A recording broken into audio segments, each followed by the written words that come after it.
Will the surprise edition of Jason Dollarhide spoil Floyd Wallace's stay in the Cleveland County Penitentiary? The angry vet puts out a bounty for the address of Direct D. Lane Myers responds. Myers and Direct D spend night threatening each other on the YouTubes and Twitters. Will their madness ever end? Plus, Jose Chili de Castro blames a lot of things in his motion against sanctions in his California lawsuit. Will the judge buy any of them? All this and more on this edition of Auditing Insanity.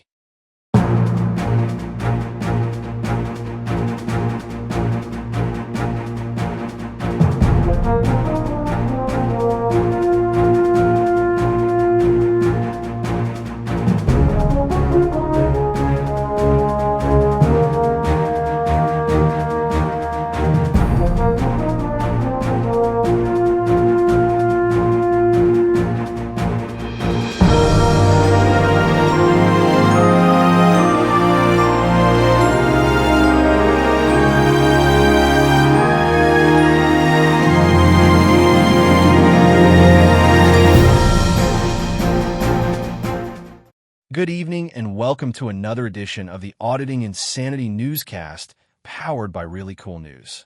This isn't a combined edition of the newscast for once, but I'm still AI Johnny Jones reporting on the latest stories from the First Amendment auditing world. Since you've seen the headlines, let's just jump right in and ask you to focus on. De Castro says computer ate evidence in Bacon lawsuit. YouTube viewers, please click the text-only link available in the description of this video in order to see the documents filed by De Castro. In what could be called the most minimal of efforts, new documents released by California's Superior Court on Monday reveal Jose Chili de Castro responded to Judge H. J. Ford's order to respond to a sanctions motion with an equivalent of "the dog ate my homework." Judge Ford issued the order on February 21, 2025, after a scheduled hearing in his ongoing civil lawsuit against Kate Peter, Team Skeptic, Daniel Clement and Michael Blue Bacon Piratini was delayed as De Castro's attorney, Stephen T. Jeblin, either arrived at court without a needed response from De Castro or without properly filing said response from De Castro. The hearing was rescheduled for April 23, 2025. This is the second delay in a row caused by De Castro's camp, as the previous hearing to go over the same motions was delayed as Jeblin filed over 100 pages of material provided to him by De Castro the night before that hearing. Part of the argument made by Piratini's attorney, R. Paul Katranak, in the current round of sanction requests against De Castro is that De Castro seems less interested in participating in the lawsuit than he is in delaying the process. De Castro has openly stated that he is out to delay the proceedings as much as possible to financially drain Piratini of the ability to provide a defense. The 4-page document released Monday essentially blames De Castro's 2024 incarceration for lack of due process, not enough time with his attorney to respond to motions after he got out of jail, a dead computer that he didn't have access to for most of the year, PTSD from his time in jail and mental stress that prevented him from complying with various motions and orders by Judge Ford over the last year. De Castro's response ends with, "Despite the mental stress, I have provided supplemental responses to the written discovery to the best of my ability." This statement may prove problematic for De Castro as the supplemental responses and the documents he presented in the discovery process do not include any evidence that the defendants were guilty of his accusations. The YouTuber's response further contains vague statements to back up his various excuses, without citing times, dates, or even the motions or orders he's referring to. Furthermore, it alludes to things like a receipt to show computer repairs to show he didn't have access to his evidence until only days before the unforgiving court deadline, or an apparent PTSD diagnosis, without presenting the receipt or medical diagnosis as evidence. The PTSD excuse is also interesting as De Castro has made many statements that he cured himself of the condition at Thanksgiving of last year after an intense workout. According to his own statements on his recent live streams, his inability to focus on anything else has been due to his obsession with putting out his Constitution Headquarters board game. Piratini has the opportunity to submit a rebuttal to De Castro's statement before the next hearing in the case on April 23, 2025.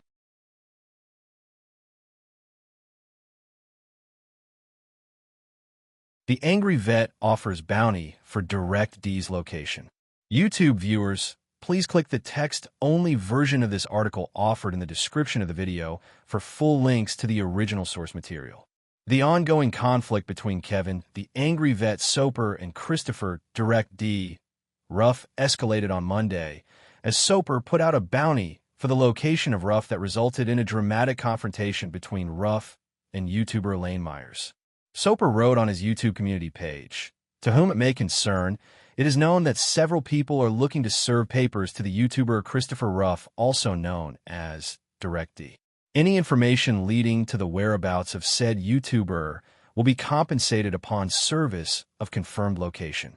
All information will be held in the highest of confidence, and you will remain 100% anonymous. The reward is set for $250 US paid upon confirmation of service. Please send your inquiries to nolifebearing@yahoo.com. Controversial YouTuber Lane Myers, who is also at odds with Ruff, was one of the first to answer Soper's call. He replied in the same thread to user Richard D. Dickens that he intended to go live with a drone from Ruff's location. At Richard D. Dickens, 8 hours ago. At Lane Myers 2980. GTK, yet do you have exact location? At Lane Myers 2980. 8 hours ago. At Richard D. Dickens, yes, I'm going to go live from in front of his camper with a drone. Upon hearing of the bounty and threats to dox his current location, Ruff took to Twitter with a direct complaint to @Team YouTube. The level of depravity at Team YouTube has sunk to is amazing. My phone number, social security number, kids' grandmother's house address, business addresses, family members' addresses, all personal information, all allowed by YouTube to be repeatedly posted on their platform. Ruff had earlier released to Twitter a phone conversation he had with Myers. During that call, Myers threatened to show up to Ruff's house tomorrow with the FBI. Myers also threatened to sue Ruff for saying that he saw a white baggie on Myers' previous livestream. Myers also claimed that the FBI has been asking for Ruff's location for 7 months, but could not ascertain it because Myers would not give up Ruff's address. Ruff's video ended with Myers hanging up on Ruff and Ruff issuing a trespass warning on Myers.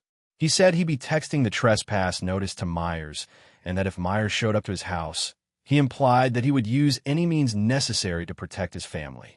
Myers would later go live on his own channel to address the call between the men and a privacy strike placed on his channel by Ruff for allegedly leaking the name of the town Ruff lives by. Myers warned Ruff that if Ruff's only income was from his YouTube channel and he was filing false privacy strikes, he would be especially vulnerable to losing both should Myers take action. Lane Myers came into prominence in the First Amendment auditing scene last summer and has gained great fame for his highly unusual style in his pro se defense against criminal charges. Once dubbed the next Jose Chili de Castro for his apparent extensive knowledge of the law, Myers' reliance on drugs and rambling, unconventional live streams have somewhat tempered his rise in the community. Myers and Ruff are natural rivals, both based in Arizona, and have recently been at odds over criticism Ruff has made of Myers. Soper has been one of Ruff's many continual targets, as he has rebranded himself from cop watcher and First Amendment auditor to commentator on the First Amendment auditing world. Ruff has been forced into retirement of sort from these activities, as he has at least one warrant for missing a court date 2 years ago in Arizona. He currently broadcasts from a studio setup in a shed from an undisclosed location.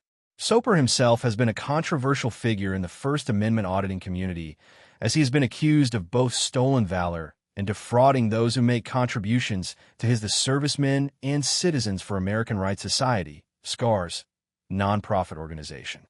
While SCAR's apparently has filed for tax-exempt status with the Internal Revenue Service, other situations surrounding the organization, including using a man with no law license as its legal advisor, has put trust in the organization in doubt. Soper and then partner Annapolis Audits / Taco Terry had a falling out of sorts with the majority of the active East Coast-based First Amendment auditors last year at a gathering in New Jersey in support for Leonard Leroy Truth Filipowski. The pair became targets of Ruff's commentary soon after that, with Annapolis Audits / Taco Terry later aligning himself with Ruff after his own falling out with Soper. It is unclear if Soper is using funds from his SCARS organization to fund his bounty on Ruff.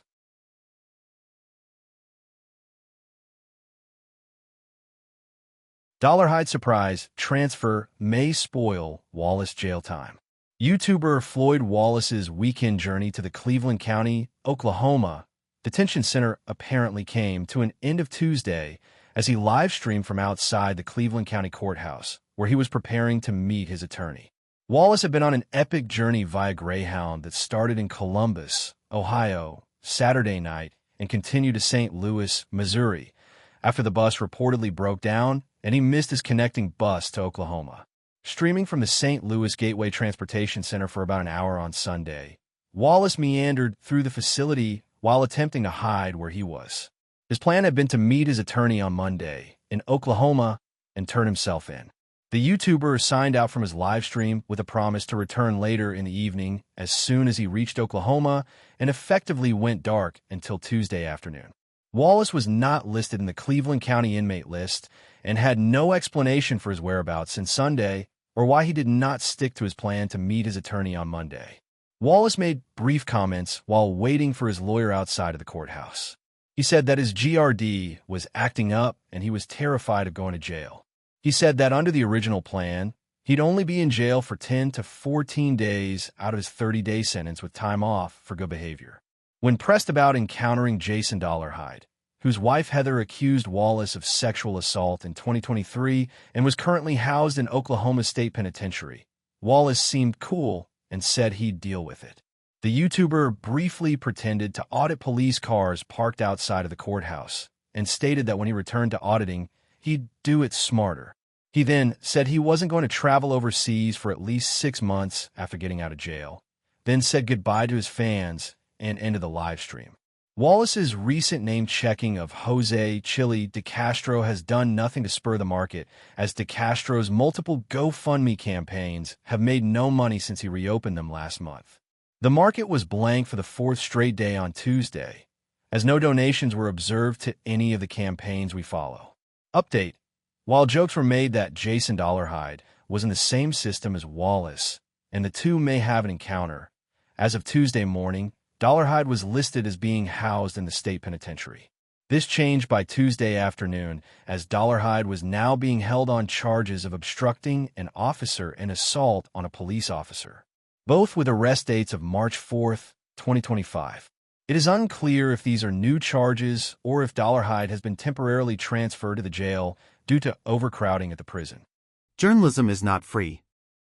Both ReallyCoolSite.org's daily newspaper and our daily newscasts are funded by your continuing donations and what we make from our YouTube AdSense revenue each month. If you'd like to contribute to help us keep the lights on, eating, keeping the cats fed and writing new stories to feature on both the newspaper and newscast each day, we do have a GoFundMe set up at the address on screen right now. If you can't afford to contribute, please watch our videos from beginning to end, like, share, subscribe and comment. You can help by doing next to nothing, and we thank you in advance for pitching in.